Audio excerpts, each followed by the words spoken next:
This is episode 6, part 4. Interior, upside down, Hawkins Library, day. Vecna turns to Mike and Will. Vecna. Michael. Two things happen simultaneously.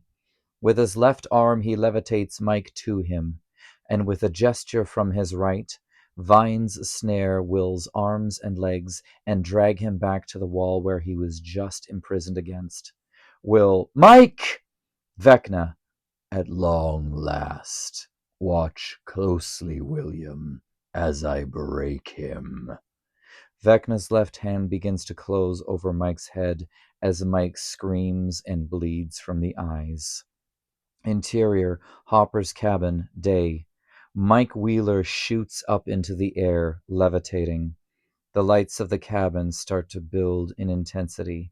Joyce. Mike! Mike, wake up! Mike! Interior, upside down Hawkins Library, day. Vecna is tearing through Mike's memories, all the darkest ones. Will has a front row seat as he is dragged along, seeing everything Vecna sees. Many of these memories are of Mike and Will, but the overwhelming feeling with each is shame, fear, and self-loathing. And in each of these is Mike looking at Will's lips, and the thought unbidden each time is how soft they look. Interior, Wheeler basement, night. Mike is standing at the wall table. He looks down and sees what he's been holding, a letter he just wrote, and a mixtape he just made that says, "For Will," on it. But you couldn't send it, could you? Vecna emerges from the shadowy part of the basement, slowly striding towards Mike. Mike spins and backs against the wall, nowhere to run. Because if you did, you would share the same fate as William, and you knew you couldn't do that, so you lied to everyone you ever cared about to keep your shame a secret. For the first time ever, Mike is silent, because the truth has laid him bare, tears streaming down his face.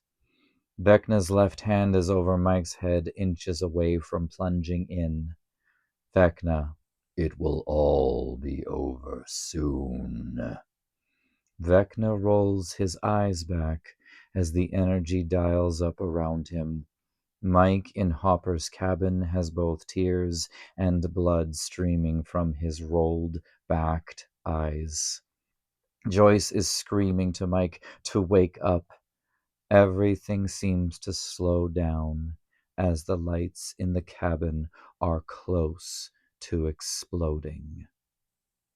Then Vecna stops what he is doing and slowly begins to bend backwards against his own volition.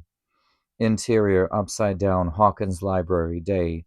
Will, eyes milked over and blazing, has regained his senses and is in the process of slowly snapping Vecna's spine. The vines that held him have unraveled and lay limp on the ground. Will, you are not the only one who's strong here. An audible pop is heard from Vecna as the angle becomes dangerous. Will, let him go! Vecna is roaring in pain. Mike is dropped to the ground, both in Vecna's mind and in Hopper's cabin. Mike is awake, his porcelain mask broken wide open. He is gasping and weeping into Joyce's shoulder, who is comforting him as much as she is comforting herself. Also in that moment, 11 explodes from the wall of vines, and with a power-assisted leap, crosses the distance to Vecna, striking him with her power and sending him flying into the wall. There is an audible crunch as he hits the wall and falls to the ground. Even still, he is starting to get up. 11 strides over to Will. "El, are you okay?" Will, "Max, she's in danger. He sent them after her, in Hawkins." "I know." "Wake up, Will. Now! Interior Hopper's cabin, day. 11 wakes up from her trance, is stumbling out of the bath. We see her coming to the main room. Hopper is helping Callie up. Joyce and Mike are both holding Will, who has finally woken up. Elle, is he all right? Vecna is going to kill Max. We have to get to the hospital right now. The rest of the hospital scene plays out as it did, concluding with Karen walk 'em down Wheeler blowing up the demo dogs in the laundry room with the oxygen tank in the dryer.